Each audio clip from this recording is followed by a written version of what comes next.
Today we're traveling to Mountain View County, Alberta, visiting with Meghan and Kwesi, owner-operators of Akesi Farms.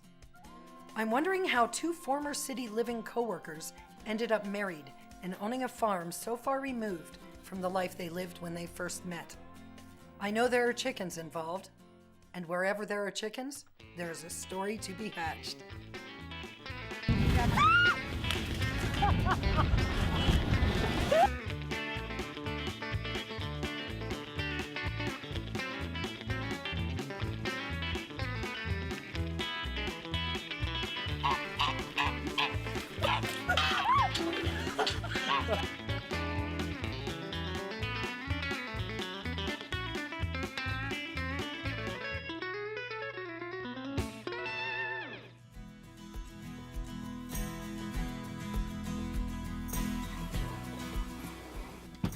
Meghan and Kwesi, so good to see you. Thank you so much for having us. Welcome, Lorna. Hi. Yeah, welcome to Akesi Farms. Thank you. Good morning. Okay.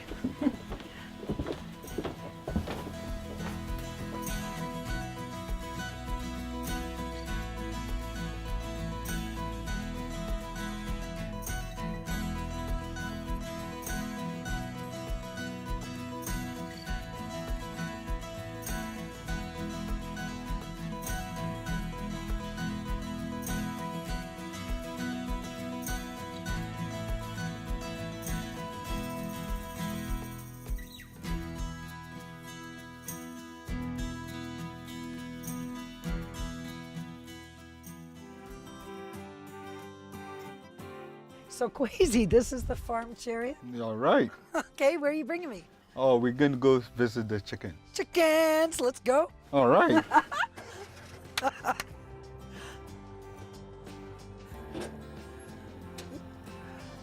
Woo!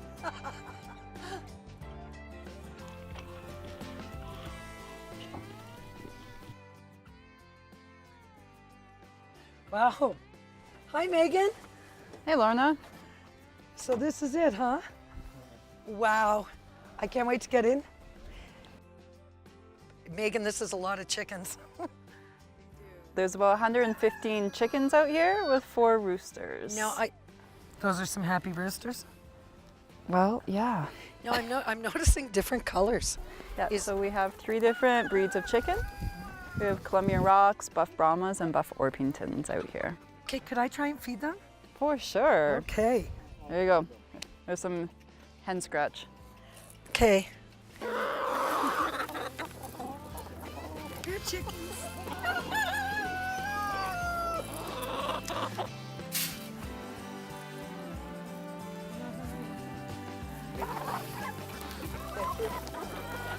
Hi, dear baby.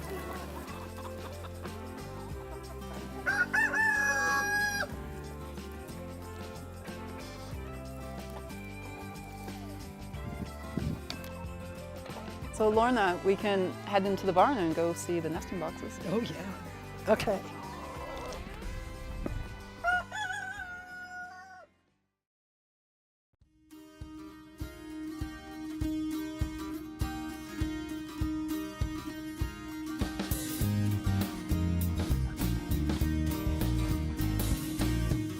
Is this where the eggs happen? These are the nesting boxes. May I? Yeah, if you just look in there, you might find something.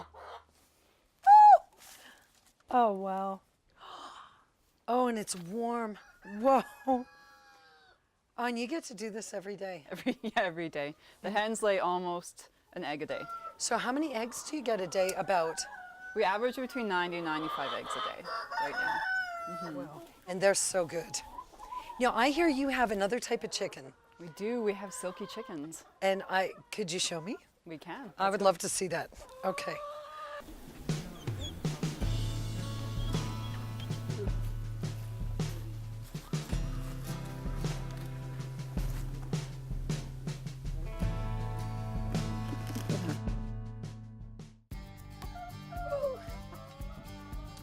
I got 2 silkies for you.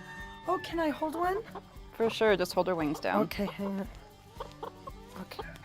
Oh, oh. So her Oh, color is actually blue. This is a blue even though silky? She looks gray. She's so cute. I want to kiss her. I wonder if I could have a pet chicken in the city. You can buy chicken diapers. Well, they're very docile, eh? Yeah, they're pretty calm. And they're bantam size, so they're half-size chicken. Bantam means small? So these aren't baby chickens? No, they're full grown. Oh, Yeah. they're, We got them as chicks last May. they're adorable. Yeah. I can't even imagine how cute they must have been as chicks. Well, all chicks are pretty adorable. Okay. Oh, I'm going to be hard pressed to let this one go. I know, they're so soft. Do you name the chickens? No, that would be a bad idea. Oh, because you can't eat something you've named. Yeah, it makes it easier That's- to eat it when you haven't named it.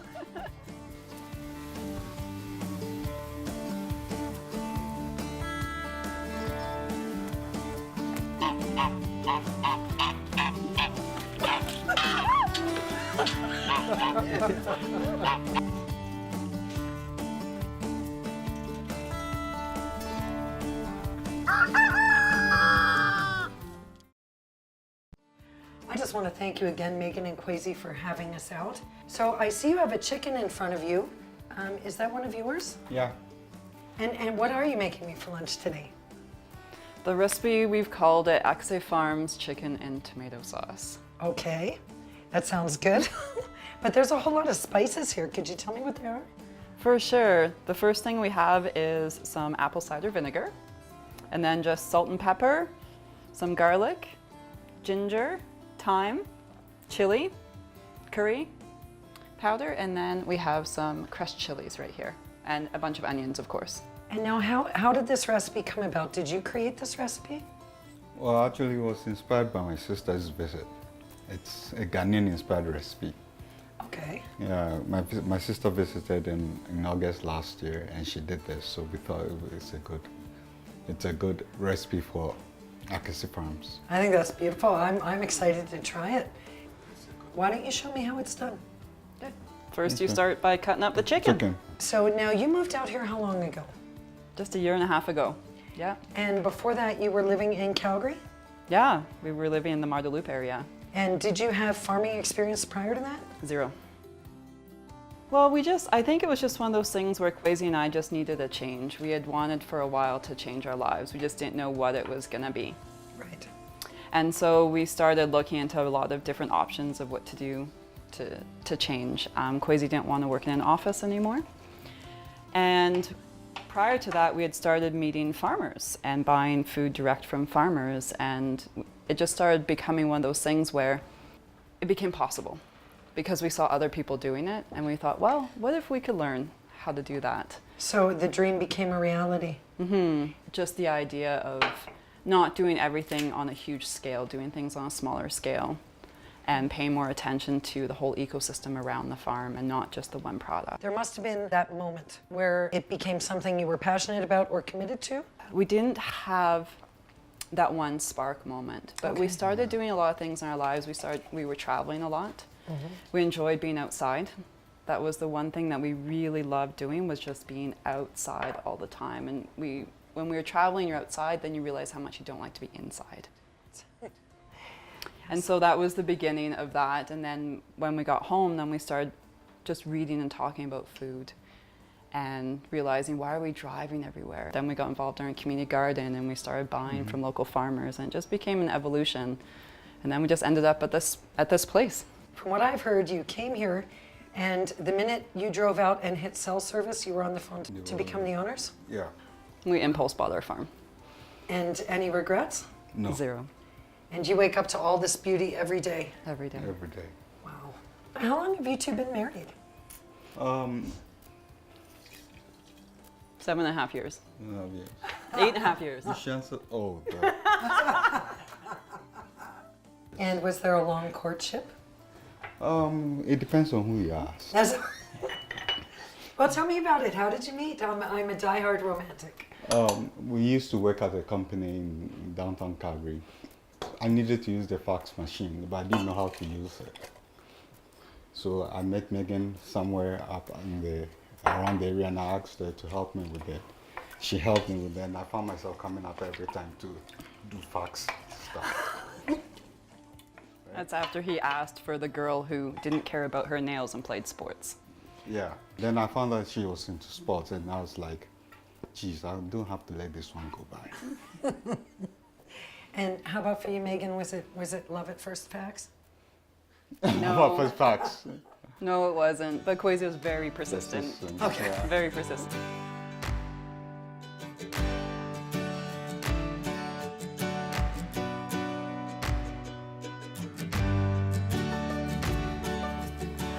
And so, Megan, was it a big departure for you when you came out here?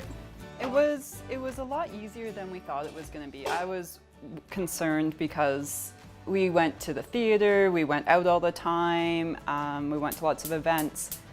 But honestly, being outside and being busy with all of the projects that we have has just been a really awesome experience. We don't miss the city at all. Really? No, not at all. And I take it you've never had a fear of chickens or roosters? No, I'm not afraid of much. Okay. So Now, I noticed that you have your own domestic animals as well. You've got a couple dogs, right? we do Whiskey and Titan. Okay, and the cat that keeps loving on me, that's Stanley? Stanley the cat. Okay, yeah. Well, Stanley's really well adjusted. He is. He's an incredible hunter outside, so it's kind of amazing he's like that. And then when you go and pick him up, he's super friendly. Now, what was with that goose? Tell me what's going on with the geese. Well, the goose has laid a bunch of eggs and she's sitting on her nest, and they're about to hatch. So that's Probably why within we're the next- pretty protective. Yeah. So the gander is being Mr. Dad. You sent me a flow chart. You know, why don't we talk about that? It's called a holistic goal or a holistic context. I loved a lot of what you had on there. One thing I noticed that was prevalent through the whole thing is that you're reaching out to other farms, other local businesses. That's become a real part of your personal culture, am I right? It's a huge, important part of our lives, because part of what happened when we moved out here, and which we knew already before when we knew we wanted to change how we were living, was that we were missing community. We were missing that sense of being with other people in our challenges. So when we did up our holistic context, which governs how you make major decisions about your farm and your life, then we wanted to make sure that we included that piece, that sense of community, that sense of connecting with others and being a part of other people's lives and other people's businesses. That's beautiful. One of the things I noticed you had on there, which I saw evidence of today, and I thought this was very interesting, is that you purposely set out to make places where someone could go to sit and just breathe in the environment, both spiritually, mentally, physically. How did that come about? Did you come up with that? I think it's just part of our history of what we always did before. You know, when we would go hiking or camping, you'd find a spot and just enjoy it. But once we got here, we realized the biggest comment we got from visitors was that they love the serenity of this place and the quiet, because you don't get the buzz of the city. Right. And so people are calm when they're here. And one of the great ways to enjoy what you're doing is to sit back and reflect on what you've done and what you're going to do. And when you find a spot to sit down and it's beautiful to look at, then you just enjoy it that much more.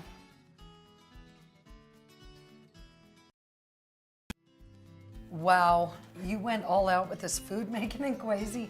Why don't you tell me about this while you're serving it up?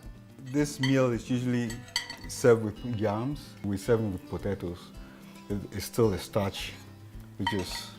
So a typical Ghanaian meal will include starches? It always includes starches. Okay. Always includes starches. And why is that? I think it's because of the hustle and bustle. There's a lot of walking. You need the energy. Okay. So generally, most of our dishes is full of starch.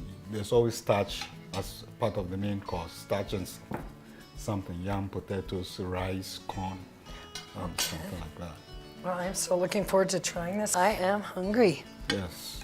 Thank you so much. Just remember, it's a Ghanaian dish, so there's a little bite to it. It's pretty tasty. That's very tasty. Oh yeah, it's very tasty. You're gonna have to thank your sister for me. I will.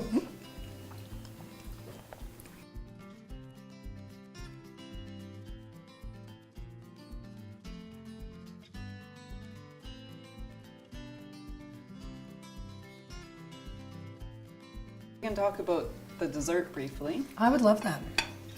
It looks good. We just decided to do something that had mostly local ingredients. And then Kwesi made frozen yogurt. So he made the Renaissance yogurt. man. I know. We don't have our own cow though. No, No, but not yet. not yet. Visionary. Not yet, that's right. We've got so much going on here, so much beauty. We have even more. What do you mean? We had beehives. You've got beehives? We learned how to beekeep last year. You've So at the just this much, there's a lot more to learn. Well, how about we hop in the chariot and, I think your chauffeur's waiting. okay, I'm on it. Thank you. Okay. Yeah. Okay.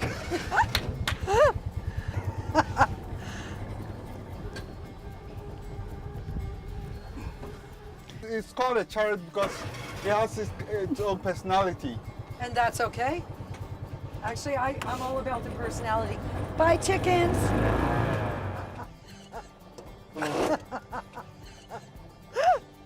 Yay.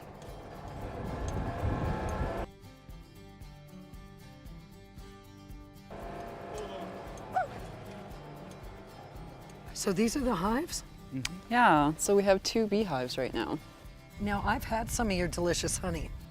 How much honey does 2 hives produce? Well, we only know from our first year. Okay. So last year, off the 2 hives, we got 30 kilos of honey. Nice.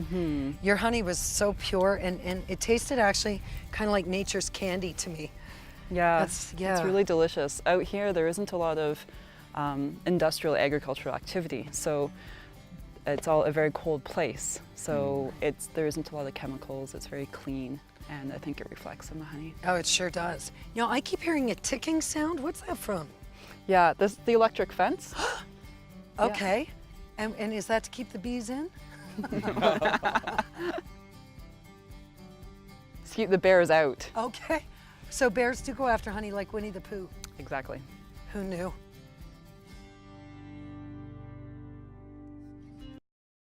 I wish I didn't have to leave. I want to thank you for opening up your beautiful property and your home and for telling me your story. And I was thinking today about the courage that it's taken both of you to so radically change your lives. And I was thinking there must be others out there who are thinking they want a different life, whatever that is for them. What would you say to them if you could? Yeah, well, Kwesi and I have talked about this quite a bit, and we've come to the conclusion that we can't change the world. That's a lofty goal that's just going to tire you out. But you can change your own life and follow your own passion. And when you do, you have an amazing positive influence on those around you. That's It's beautiful. been a really great learning experience for us, and we're really surprised at how supportive our friends are and how many people want to get involved, and it's just really great all around. That's beautiful. And I think you're both great all around. Thank you so much. Goodbye. Thank you. Goodbye. Thank you so much. Thanks, Lorna.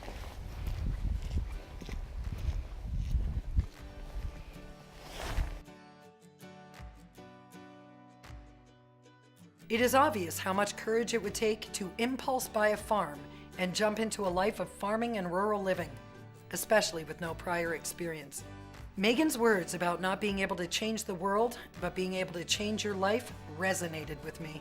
What a wonderful thing it is to pursue our dreams and to walk our talk. And Meghan and Kwesi have done just that with Akesi Farms.